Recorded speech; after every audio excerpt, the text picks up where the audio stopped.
నమస్తే బ్రదర్, ఎలా ఉన్నారు? పవర్ స్టార్ పవన్ కళ్యాణ్ నటించిన ఉస్తాద్ భగత్ సింగ్ సినిమా ఈరోజు వరల్డ్ వైడ్గా చాలా గ్రాండ్గా రిలీజ్ అయింది. అయితే జీరో ఎక్స్పెక్టేషన్స్తో వెళ్ళినా కూడా అస్సలు సినిమా అయితే కంప్లీట్గా డిసప్పాయింట్ చేసిందనే చెప్పాలి.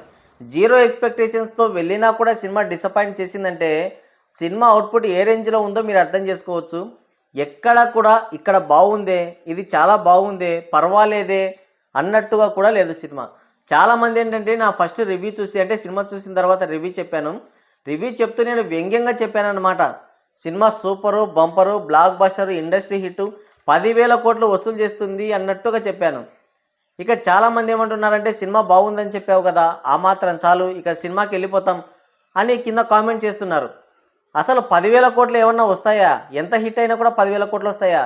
పవన్ కళ్యాణ్ అన్ని సినిమాలు కలిపినా కూడా 10,000 కోట్లు రావే. ఇంత లో ఐక్యూ అయితే ఎలా స్వామి? సరే, మొత్తానికైతే సినిమా అయితే కంప్లీట్గా వాషౌట్ అవుతుందనే నాకు అనిపిస్తుంది రేపు ఎల్లుండితో. అయితే ఈ సినిమాలో అన్ని నెగిటివ్సే చెప్తున్నావు, పాజిటివ్స్ ఏం లేవా అని కూడా అడుగుతున్నారు. ఇప్పుడు positives and negatives, cinema final talk ఏంటి అన్నది కూడా ఇప్పుడు మాట్లాడుకుందాం. ఈ సినిమాలో పాజిటివ్స్ ఏంటంటే పవన్ కళ్యాణ్ గారు చాలా స్టైలిష్గా ఉన్నారు ఇక్కడ. ఇంకా ఓజీ సినిమాతో పోల్చి చూసుకుంటే ఇందులో ఆయన డ్యూరేషన్ కూడా ఎక్కువగా ఉంది, అంటే చాలా ఎక్కువసేపు కనిపించారు. పైగా డూప్ని కూడా చాలా తక్కువగా వాడారు. చాలా స్టైలిష్గా ఉన్నారు. సినిమా మొత్తం కూడా ఆయన పైనే డిపెండ్ అయి ఉంది. ప్రతి షాట్లో, ప్రతి సీన్లో ఆయన ఎంటర్ అయినప్పటి నుంచి కూడా సినిమా మొత్తం కంప్లీట్గా ఆయన పైనే ఉంటుంది. ఏదో ఒక విధంగా ఆయన కనిపిస్తూనే ఉంటారు స్క్రీన్ పైన. సో మొత్తం ఈ సినిమాకి మెయిన్ అసెట్ వచ్చేసి పవన్ కళ్యాణ్ గారు. తర్వాత శ్రీలీల అండ్ పవన్ కళ్యాణ్ గారి పేరు అనమాట. వీళ్ళిద్దరూ అంటే పేరు అంటే మరీ ఓ రేంజ్లో ఉందని చెప్పలేం, కానీ సెకండ్ హాఫ్లో ఆ తొలి ప్రేమలోనే ఒక సాంగ్ వస్తుంది, నీ మనసే మనసే. ఆ సాంగ్ వచ్చినప్పుడు ఎందుకో నాకు బాగుంది అనిపించింది. అంటే మేబీ ఆ సాంగ్ వల్ల అయ్యుండొచ్చు. మొత్తానికైతే అది మాత్రం కాస్త రిలీఫ్ ఇచ్చిందని చెప్పాలి సెకండ్ హాఫ్తో. ఫస్ట్ హాఫ్ చూసుకుంటే పెద్దగా ఏమీ లేదు, అయినప్పటికీ కూడా ఏదో ఉందన్నట్టుగా చూస్తూ ఉంటాం, అది అలా గడిచిపోతుంది. ఇంకోటి మన అదృష్టం ఏంటంటే సినిమా డ్యూరేషన్ తక్కువ ఉంది, 2 గంటల 35 నిమిషాలు మాత్రమే ఉంది సినిమా. అక్కడితో మనం బ్రతికిపోయాం. ఇక 3 గంటలు, 3.25 గంట, 2.25 గంట అలా ఉన్నా కూడా ఇక థియేటర్లో గగ్గోలు పెట్టిండే వాళ్ళు ఖచ్చితంగా. అయితే సెకండ్ హాఫ్లో ఈ శ్రీలీల అండ్ పవన్ కళ్యాణ్ గారి పేరు అయితే కాస్త పర్వాలేదనిపించింది, కొంచెం రిలీఫ్ ఇచ్చింది. సో ఇదే ఇక పాజిటివ్స్ వచ్చేసి. ఇక నెగిటివ్స్ వచ్చేసి అవుట్డేటెడ్ రీమేక్ స్టోరీ. అస్సలు నేను ఫస్ట్ నుంచి చెప్తూనే ఉన్నాను, ఇది తమిళ్ విజయ్ నటించిన తేరీ సినిమాకి రీమేక్ అని. అయితే ఈ సినిమాని ఎప్పుడో 4 సంవత్సరాల క్రితం మొదలుపెట్టారు. అప్పుడైతే కన్ఫామ్గా ఇది పక్కా రీమేక్, అంటే ఉన్నది ఉన్నట్టుగా మక్కి దించేసేవాళ్ళు తొందరగా అయింటే కనుక. కానీ చాలా గ్యాప్ రావడంతో దాదాపుగా ఈ సినిమాని మొదలుపెట్టి 4 సంవత్సరాల పైనే అవుతుంది. అందుకని చెప్పేసి ఈ సినిమాలో కాస్త మార్పులు చేర్పులు చేశారు. అయినప్పటికీ కూడా ఇది తేరీ సినిమాలో స్టోరీనే. తేరీ సినిమాలో ఎలాగైతే ఉంటుందో సేమ్ స్టోరీ అలాగే ఉంది. అయితే కొన్ని మార్పులు చేర్పులు చేశాడు, అది మీరు సినిమా చూస్తే మీకు ఇట్టే అర్థమవుతుంది. సో అలాగా అసలు ఆ రీమేక్, ఆ తేరీ సినిమానే ఒక అవుట్డేటెడ్ కంటెంట్. అది ఎలా హిట్ అయిందో, ఎందుకు హిట్ అయిందో నాకు ఎప్పటికి కూడా అర్థం కాదు. సో అక్కడ విజయ్ గారు ఏంటంటే కంటిన్యూస్గా సినిమాలు చేస్తున్నాడు, పైగా ఆయనకి ఫ్యాన్ ఫాలోయింగ్ కూడా ఎక్కువ కాబట్టి ఏదో 2 ఎలివేషన్ సీన్స్ అలాగే ఒక సాంగు అలాంటివి ఉండి ఆ సినిమా గట్టెక్కింది తప్ప అదొక రొటీన్ అవుట్డేటెడ్ కంటెంట్. అలాంటి స్టోరీని మళ్ళీ రీమేక్ చేయడానికి పూనుకున్నారు హరీష్ శంకర్ అని పవన్ కళ్యాణ్ గారు. సరే, రీమేక్ చేయడానికి పూనుకున్న తర్వాత కంప్లీట్గా ఆ సినిమాని ఒకేసారి కంప్లీట్ చేస్తుంటే బాగుండేది, కానీ చాలా గ్యాప్ తీసుకోవడంతో అది మరింత అవుట్డేటెడ్ కంటెంట్ అయిపోయింది. సో దానికే ఏదో చిన్న మార్పులు చేర్పులు చేసి ఉస్తాద్ భగత్ సింగ్గా తీశారు. స్టోరీ అయితే నాన్ సెన్స్. అసలు ఇక స్టోరీ ఎక్కడి నుంచి మొదలుపెట్టి ఎక్కడ ఏం చేయాలి? అసలు ఫస్ట్ హాఫ్లో ఒకలా ఉంటుంది, సెకండ్ హాఫ్లో ఇంకోలా ఉంటుంది. సనాతన ధర్మం అంటారు, రాజకీయం గురించి మాట్లాడతారు, తర్వాత టెర్రరిస్టులు అంటారు, సింధూర్ అంటారు, కన్ఫ్యూజ్. అసలు స్టోరీనే ఏమీ లేకుండా ఇది తేరీ సినిమా రీమేక్ కాదు అని బలంగా చెప్పడానికి నానాగసార్లు పడ్డారనే చెప్పాలి. సో స్టోరీ మాత్రం ఒక అవుట్డేటెడ్ స్టోరీ. తర్వాత వచ్చేసి అవుట్డేటెడ్ సాంగ్స్. ఒక్క సాంగ్ కూడా సినిమాలో పర్వాలేదు, బాగుంది అన్నట్టుగా ఒక్కటి కూడా లేదు. ఆ బీజిఎం కానీ ఆ సాంగ్స్ కానీ అసలు ఒక స్టార్ హీరో సినిమాకి ఉండాల్సిన బీజిఎం కాదు, సాంగ్స్ కూడా కాదు. కనీసం ఒక్కటన్నా దేవిశ్రీ ప్రసాద్ పనిచేశాడు, అలాగే తమన్ పనిచేశాడు. అయినప్పటికీ కూడా అవుట్డేటెడ్ సాంగ్స్. ఇది పర్వాలేదు అని చెప్పడానికే లేదు. ఆ దేక్ లెంగే సాలా అనే సాంగ్ అయితే లాస్ట్లో పెట్టారు. ఆ సాంగ్ వచ్చినప్పుడైతే ఉండాలా పారిపోవాలా అన్నంత నస అయిపోయింది. ఇంకా ఆ లాస్ట్ వచ్చేసి ఫస్ట్లో ఎత్తరా కాలర్ ఎత్తరా సాంగ్ అయితే అది మనం అదే నేను ముందుగా చెప్పాను కదా, మొబైల్లో చూస్తే కొంచెం అన్నట్టుగా ఉంది, థియేటర్లో మాత్రం కాస్త పర్వాలేదు.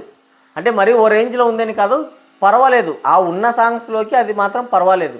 ఇక మిగతాదంతా బీజిఎం కానీ సాంగ్స్ కానీ పెద్ద నస. ఆ ఒక్క సాంగ్ ఉంది, తొలి ప్రేమ సినిమాలోని సాంగ్ అయితే రీక్రియేట్ చేశారు. ఆ సాంగ్ మాత్రం బాగుంది. ఆ సాంగ్ వల్ల కొంచెం ఫ్రెష్ ఫీలింగ్ మాత్రం అని కలిగిందన్నమాట.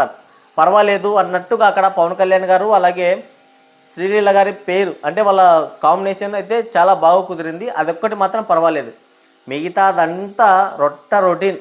తర్వాత వచ్చేసి పనికి మాలిన డైలాగ్స్, పనికి మాలిన ఎలివేషన్స్.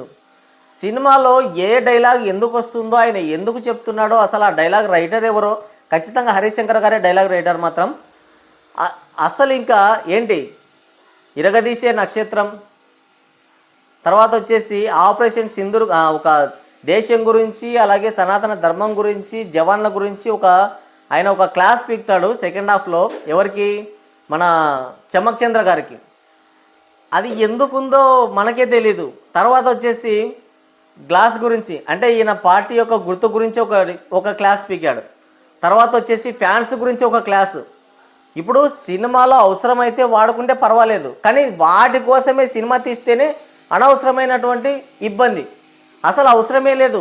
ఈ దేశభక్తి, సనాతన ధర్మము, తర్వాత రాజకీయం గురించి, ఆ తర్వాత జవాన్ల గురించి, సింధూర్ గురించి, టెర్రరిస్టులని, స్టోరీ ఏమీ లేక ఏమి చేయాలో అర్థం కాక ఇవన్నింటినీ అనవసరంగా ఇరికించారు సినిమాలో. అంతకు తప్ప అసలు కథే లేదు సినిమాలో. అవసరం లేని కథకి అనవసరమైన విషయాలన్నీ జోడించారు.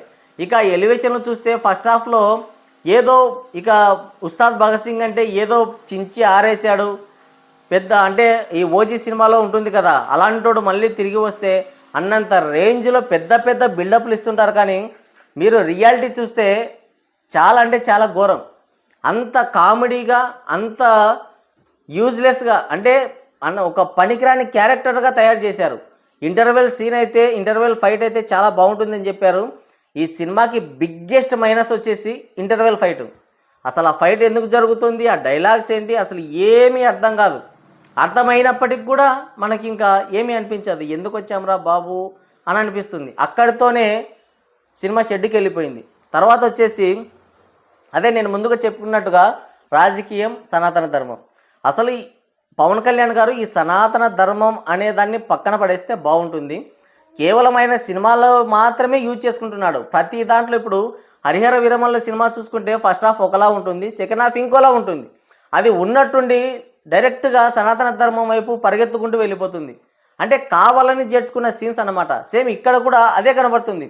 ఆయన బొట్టు పెట్టుకొని ఓల్డ్ సిటీకి వెళ్ళడం, అక్కడ టెర్రరిస్టులు అనడం, తర్వాత వాళ్ళకు వార్నింగ్స్ ఇవ్వడం, తర్వాత జవాన్ల గురించి ఏదో చెప్పడం, తర్వాత రాజకీయం గురించి ఆయన ఆ గ్లాస్ గురించి ఒక క్లాస్ పీకడం, గాజు పగిలితే పదునెక్కుతుంది, ఇలాంటి డైలాగ్స్ అన్ని చెప్పడం వల్ల నో యూజ్, అసలు వేస్ట్, శుద్ధ దండగా. కేవలం ఇప్పుడు కథలో నుంచి ఏదైనా పుట్టుకొస్తే పర్వాలేదు, కానీ కేవలం ఈ బాడీ ఎలివేషన్స్ కోసం వీటి కోసమే కథని అల్లుకుంటే మాత్రం అంతకంటే దరిద్రం ఇంకేముండదు. తర్వాత వచ్చేసి outdated dialogues, outdated screen play, boring screen play. మన డైలాగ్స్ గురించి ఆల్రెడీ మాట్లాడుకున్నాం.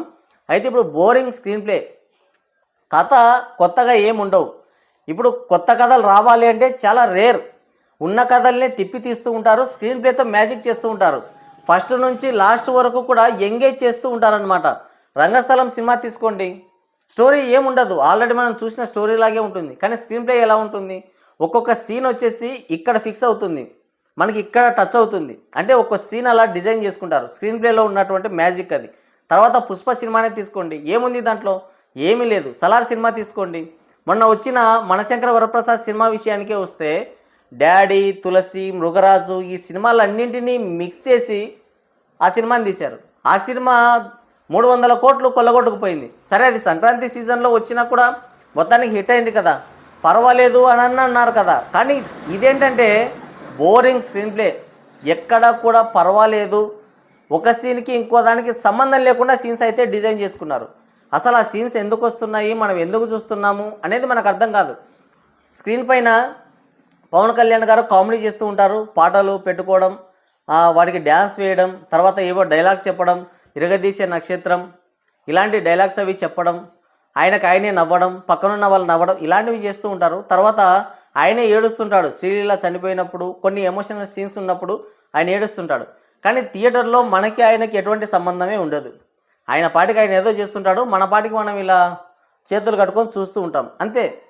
అసలు ఆ ఎమోషనల్గా మనం అసలు సినిమాకే కనెక్ట్ అవ్వలేదు. కనెక్ట్ అవ్వడానికి కావాల్సిన స్క్రీన్ ప్లే కానీ, స్టోరీ కానీ, ఏ ఒక్క సీన్ కానీ సినిమాలో ఏమీ లేదు. అందుకనే ఈ సినిమా బిలో యావరేజ్ అని కూడా చెప్పలేనంత దారుణంగా ఉంది. ఖచ్చితంగా ఇది పెద్ద డిజాస్టర్ అవుతుంది. హరిహర వీరమల్లు సినిమా కంటే కూడా పెద్ద డిజాస్టర్ అయినా కూడా ఆశ్చర్యపోవాల్సిన అవసరం లేదు. సినిమాలో అయితే ఏమీ లేదు. నాకైతే హరిహర వీరమల్లు సినిమా చాలా అంటే చాలా బాగా నచ్చింది. మోస్ట్లీ ఫస్ట్ హాఫ్ అయితే ఓ రేంజ్లో ఉంటుంది. అది క్రిష్ గారు డైరెక్ట్ చేయడం వల్లనో లేదంటే ఏమో తెలియదు, కానీ ఫస్ట్ హాఫ్ మాత్రం నాకైతే చాలా అంటే చాలా బాగుంది. సెకండ్ హాఫ్ కూడా బాగానే ఉంటుంది, కానీ అనవసరమైనటువంటి ఎలివేషన్స్, అనవసరమైన సినిమాకి అవసరం లేని విధంగా దాన్ని తీసుకెళ్లడంతో అది కాస్త కొంచెం డైల్యూట్ అయింది. కానీ సినిమా అయితే చాలా బాగుంటుంది. కానీ దానికంటే కూడా ఈ సినిమా చాలా అంటే చాలా దారుణంగా ఉంది. ఇప్పుడు మైనస్ పాయింట్స్ వచ్చేసి మనం ఇన్ని చెప్పుకున్నప్పుడు ప్లస్ పాయింట్స్ కేవలం రెండు చెప్పుకున్నాం. అంటే ఇంకా చెప్పుకోవడానికి కూడా ఏమీ లేదు. ఈ సినిమాకి మెయిన్ నెగిటివ్ వచ్చేసి హరిశంకర్ గారు. మిస్టర్ బచ్చన్ సినిమా తీసిన ఆయన ఖచ్చితంగా మిస్టర్ బచ్చనే తీస్తాడు, మళ్ళీ అలాంటి సినిమానే తీస్తాడు. బాహుబలి లాంటి సినిమా అస్సలు తీయడు. ఆయన ఇదంతా లేకుండా డైరెక్ట్గా మక్కి ఉన్నది ఉన్నట్టుగా తేరీ సినిమాని దింపేసి ఉంటే ఏ ప్రాబ్లం లేదు. దానిలో కొన్ని ఎలివేషన్ సీన్స్ ఉన్నాయి, అలాగే కొంచెం ఎమోషనల్ సీన్స్ కూడా ఉన్నాయి. కొంచెం వర్కౌట్ అయ్యి ఉండేది. ఒకవేళ ఫ్లాప్ అయినా కూడా ఇది రీమేక్ సినిమా కాబట్టి ఫ్లాప్ అయింది అని కూడా అలా మిగిలిపోయిండేది. కానీ దానికి స్కోప్ లేకుండా దాంట్లో ఉన్న కోర్ పాయింట్ తీసుకొని అది తేరీ సినిమా రీమేక్ కాదని మనల్ని నమ్మించడానికి ఏదేదో చేశాడు. కాసేపు రాజకీయం, కాసేపు సనాతన ధర్మం, కాసేపు జవాన్లు, కాసేపు సింధూరు, బోడి ఎలివేషన్లు, అనవసరమైన ఫైట్లు, ఆ శ్రీలీలతో ఈయనకి వచ్చే ఆ సీన్స్, తర్వాత రాశి కన్నా ఈ సినిమాలో ఎందుకుందో తెలియదు. ఇలాగ చెప్పుకుంటూ పోతే చాలా చాలా ఉన్నాయి. మొత్తానికైతే పాజిటివ్స్ మాత్రం రెండు ఉన్నాయి. ఒకటి పవన్ కళ్యాణ్ గారు, తర్వాత వచ్చేసి పవన్ కళ్యాణ్ గారు అండ్ శ్రీలీల గారి పేరు, అంటే వాళ్ళిద్దరి మధ్యన వచ్చే కొన్ని సీన్స్ అయితే కొంచెం పర్వాలేదు అన్నట్టుగానే ఉన్నాయి అంతే. నెగిటివ్స్ మాత్రం outdated remake story, outdated songs, పనికిమాలిన ఎలివేషన్స్, పనికిమాలిన డైలాగ్స్, రాజకీయం, సనాతన ధర్మం అని అనవసరంగా చేర్చడం, తర్వాత వచ్చేసి బోరింగ్ స్క్రీన్ ప్లే, ఇవన్నీ కూడా మైనస్లు. సినిమాని చూడొచ్చా అంటే అది మీ ఇష్టం. ఇంకా ఇంత చెప్పిన తర్వాత చూడొచ్చా లేదంటే చూడాలంటే చూసుకోవచ్చు, కానీ ఒక్కసారి కూడా చూసే విధంగా లేదు సినిమా. ఇది కంప్లీట్గా కేవలం ఫ్యాన్స్ కోసం మాత్రమే తీశారు. ఫ్యాన్స్ ఆల్రెడీ చూసేశారు, దట్స్ ఆల్ అంతే. మరి ఈ సినిమా మీలో ఎంతమంది చూశారు? చూసిన తర్వాత దీనిపైన మీ అభిప్రాయం ఏంటి? కింద కామెంట్ చేయండి.